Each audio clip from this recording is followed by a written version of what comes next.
हम proliferative stage तक पहुंच चुके हैं। अब प्रोलिफरेटिव तक इतना मसला उसका बन चुका है। अब उससे आगे है कि इससे आगे क्या होगा, ठीक है। अब इससे आगे क्या होगा कि इससे आगे डायबिटिक मैक्यूलोपैथी होगी, ठीक है। डायबिटिक मैक्यूलोपैथी मैंने आपको सबसे बार बार हर वीडियो में ही ऑलमोस्ट मैं आई का स्ट्रक्चर जो है वो कर रही हूँ। मतलब मैक्यूला कहाँ पे होता है, ये ऑप्टिक डिस्क, ठीक है। मैक्यूला ये एक एरिया और इसके सेंटर को फोविया बोलते हैं। मैक्यूला पे विजुअल एक्विटी बड़ी अच्छी होती है, ठीक है। अगर ये वाले एरिया का ख़राबी आ जाए ना तो बहुत ही ज़्यादा ख़राबी आ जाती है, विजुअल लॉस हो जाता है, ठीक है, ब्लाइंडनेस हो सकती है।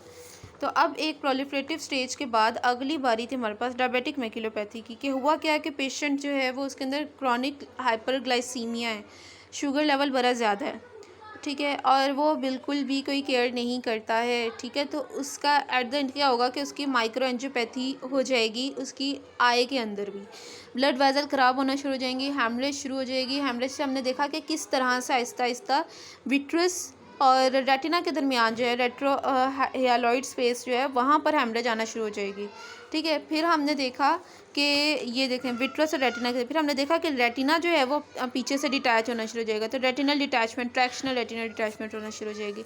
अब हम आगे देख रहे हैं कि बात अब मैक्यूला तक आ गई है।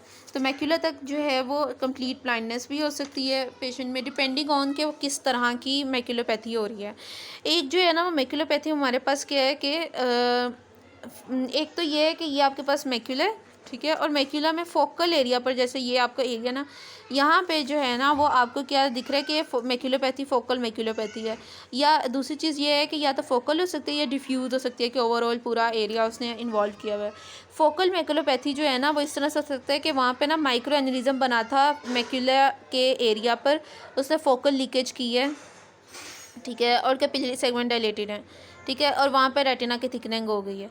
इसमें जब हम टेस्ट करते हैं ना FFA यानी फंडस फ्लोरेसीन एंजियोग्राफी, इस टेस्ट के थ्रू ना हमें ना रेटिना के पीछे एक तो है ना फंडस एग्जामिन करें, इस टेस्ट के थ्रू ना हमें ना ब्लड वेजल्स नज़र आती हैं प्रॉपर्ली ना किस तरह जा रही हैं, जैसे आपको यहाँ पर नज़र आ रही हैं तो पिक्चर्स में, ठीक है। तो इस तरह से ना इसके अंदर हमें क्या मिलता है कि हाइपर फ्लोरेसेंस लीकेज जो है ना वो हमें यहाँ पे मिलती है, और ये फोकल होती है। फोकल होती है यानी एक जगह पे होती है।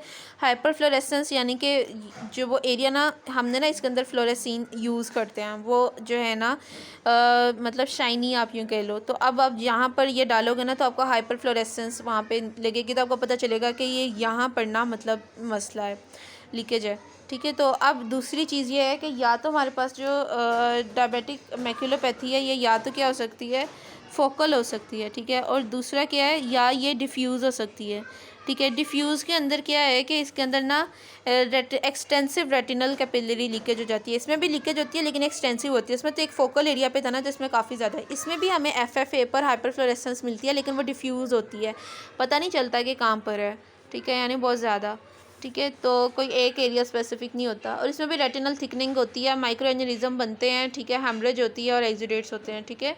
तो माइक्रो एनेरिज्म जैसे मैंने आपको स्टार्ट पे ही बताया था कि बिल्कुल वो बैकग्राउंड में मैंने आपको बता दिया था कि वेजल एसिड फूल रही है और ये सारा कुछ पड़ रहा है। और पैथोफिजियोलॉजी में भी हमने यही देखा था कि पैरासाइट्स लॉस हो गए हैं ब्लड वेज कैपिलरीज़ के, और जो उसकी ब्लड वेजल्स हैं वो ज़रा मतलब ख़राब हो गई हैं और बाहर निकलने लग जाता है, पानी निकलता है तो वाटर, प्रोटीन निकलती है, एक्सुडेट, हेमरेज हो गई है। फिर उसके बाद हमने नॉन प्रोलिफरेटिव में पढ़ा था कि हमारे पास क्या बन गया, IRMA बन गया। प्रोलिफरेटिव में हमने देखा कि नियोवैस्कुलराइजेशन हो गई है, ठीक है, कि नई वेजल्स बनना शुरू हो गई हैं, ठीक है, VEGF आ गया है। और उसके बाद जो है वो अब मैक्यूलोपैथी में हम देख रहे हैं फोकल या डिफ्यूज़ मैक्यूलोपैथी हो रही हैं, ठीक है।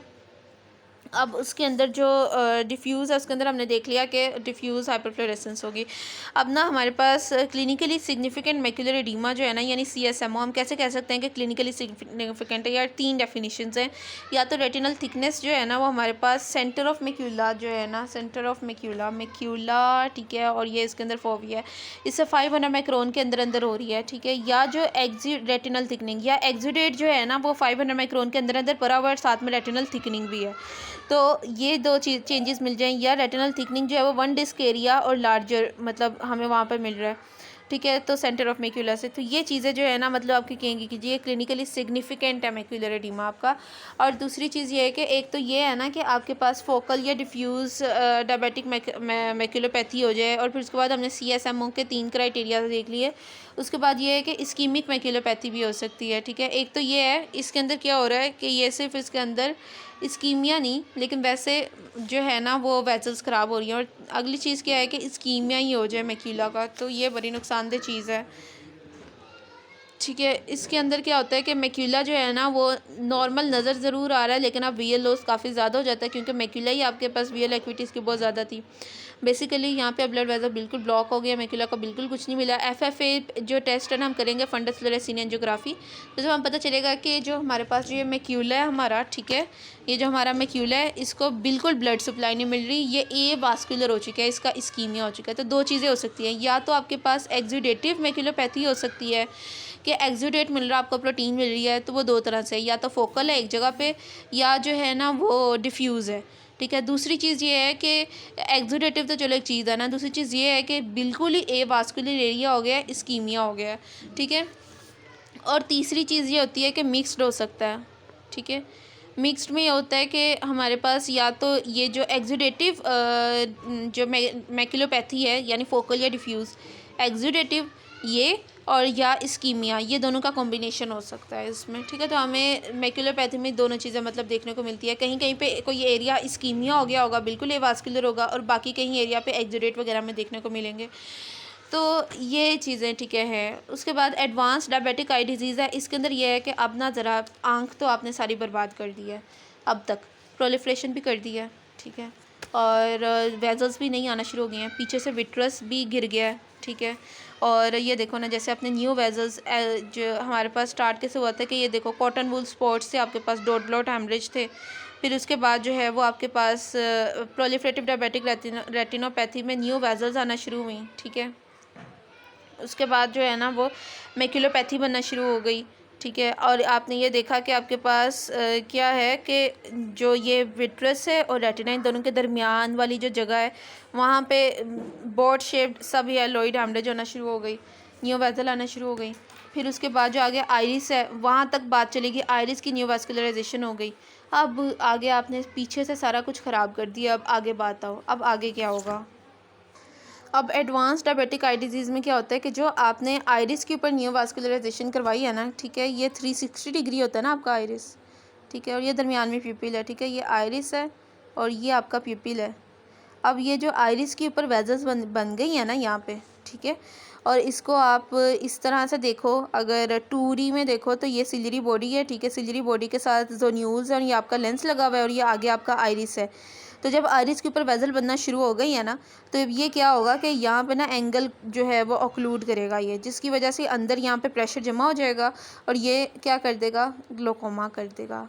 ठीक है, तो या तो हमारे पास इसके अंदर क्या होता है कि इसके अंदर चीज़ें ना ख़राब हो जाती है, नियोवास्कुलर ग्लोकोमा हो जाता है क्योंकि आइरिस की नियोवास्कुलराइजेशन हो गई है। पीछे से रेटिनल डिटैचमेंट पहले होना शुरू हुई थी, अब इसमें रेटिनल डिटैचमेंट हो चुकी है। ठीक है, क्यों, क्योंकि जो विट्रियो रेटिना था ना, जो रेटिना विट्रस के अंदर ब्लड आ रहा था, रेटिना सारा सेपरेट हो रहा था, उनकी क्या हो गई थी, फाइब्रोसिस हो गई थी। जो फाइब्रोसिस हो गई, ठीक है, जैसे ये नहीं, मैं बल्कि इसके अंदर कह सकती हूँ कि फाइब्रोसिस हो गई और ये आपस में जकड़ना शुरू हो गया, तो पीछे से रेटिना भी इसने अपने साथ खींच लिया।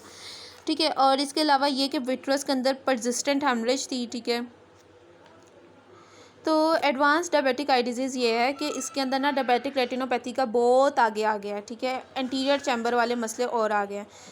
जो डायबिटिक मैक्यूलोपैथी जिसमें आपने वीएन लॉस तो करवाई दी थी, अब एडवांस डायबिटिक रेटिनोपैथी में आइरिस पे न्यूवास्कुलराइजेशन से ग्लोकोमा, विट्रस के अंदर परसिस्टेंट हेमरेज, ठीक है, और ट्रेशनल रेटिनल डिटैचमेंट। सही, उसके बाद हमारे पास होती है बर्नट आउट स्टेज। ठीक है, बर्नट आउट स्टेज जो है ना, इसके अंदर क्या होता है कि बस सब कुछ जल गया, भस्म हो गया, ख़त्म हो गया। इसमें क्या होता है कि प्रोलिफरेटिव डायबिटिक रेटिनोपैथी के बाद ना अब जो इसका वास्कुलर कंपोनेंट था ना, कि जो हम कह रहे थे कि वेजल इधर आ गई, वेजल उधर आ गई, अब भी ब्लड वेजल की कहानी ख़त्म हो गई। अब वो ब्लड वेजल्स रिग्रेस कर जाती हैं और पीछे से फाइब्रस कंपोनेंट बच जाता है, यानी कि जकरी हुई आँख एक जिसे आप कह सकते हो वो बन गई है। ठीक है, तो और इसके अंदर क्या होता है कि अब इसके अंदर फर्दर अब कोई फाइब्रोवास्कुलर प्रोलिफरेशन नहीं होगी रेटिना में। ठीक है, अब बस सब कुछ ख़त्म हो गया, डेट्स इट। ये बहुत ख़तरनाक है।